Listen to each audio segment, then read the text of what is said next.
তো প্রথমে এখানে আমি ডিমগুলোকে সেদ্ধ চাপিয়ে দিয়েছি। ডিমগুলো সেদ্ধ হয়ে গেছে। এবার ডিমগুলোকে একটা ছুরির সাহায্যে মাঝখান দিয়ে কেটে নেব। ডিমের মধ্যে 1 চামচ গোলমরিচ গুঁড়ো, 1 চামচ নুন দিয়ে ভালো করে মাখিয়ে নেব। তো কড়াইয়ের মধ্যে সর্ষের তেল দিয়ে ডিমগুলোকে ভেজে নেব। ডিমগুলো যখন ভাজবেন একটু সাবধানে ভাজবেন, যেন ডিমগুলো কুসুমগুলো যেন না ভেঙে যায়। তো আমি ডিমগুলোকে উল্টে পাল্টে লাল লাল করে ভেজে নিয়েছি। একটা চামচের সাহায্যে ডিমগুলোকে তুলে নেব এক এক করে। ওই একই কড়াইয়ের মধ্যে 1 চামচ কালো জিরে আর কুচানো পেঁয়াজগুলোকে দিয়ে দেবো। দিয়ে হালকা একটু নাড়াচাড়া করে নেব। পেঁয়াজগুলো হালকা লাল হয়ে গেলে এখানে আমি আদা রসুনের পেস্টটা দিয়ে দেবো। দিয়ে হালকা একটু নেড়ে চেড়ে নেবো। আদা রসুনের বাটাটা দিয়ে দেবো। 1 চামচ আমি লঙ্কার পেস্ট দিয়ে দেবো। এবারে মশলাগুলোকে কষিয়ে নেব।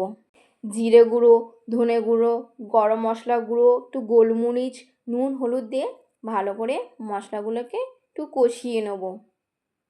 তো বন্ধুরা, মশলাগুলোকে ভালো করে কষিয়ে নিতে হবে। এখানে মশলাগুলো কষানো হয়ে গেছে। এখানে আমি উষ্ণ গরম জল দিয়ে দেবো। দিয়ে হালকা একটু নাড়াচাড়া করে 2 মিনিটের জন্য ঢাকনা দিয়ে দেবো। তরকারিটা ফুটে গেছে। এখানে ভেজে রাখা ডিমগুলোকে আমি এক এক করে দিয়ে দেবো। গ্রেভিটা শুকিয়ে গেলে ডিমগুলোকে উল্টে পাল্টে নেব। তো দেখতে পাচ্ছেন গ্রেভিটা হালকা শুকিয়ে গেছে। এবারে ডিমগুলোকে উল্টে পাল্টে নেব। ডিমগুলো যখন নাড়াচাড়া করবেন তখন যেন না ভেঙে যায়।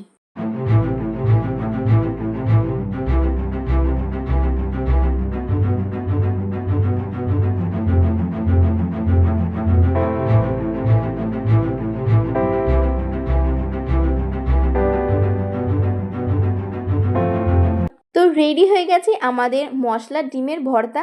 এই রেসিপিটা খুবই ইজি, ঘরে অবশ্যই ট্রাই করে দেখবেন। আজকে এইটুকুই, দেখা হচ্ছে নেক্সট ভিডিওতে। ততক্ষণের জন্য টাটা।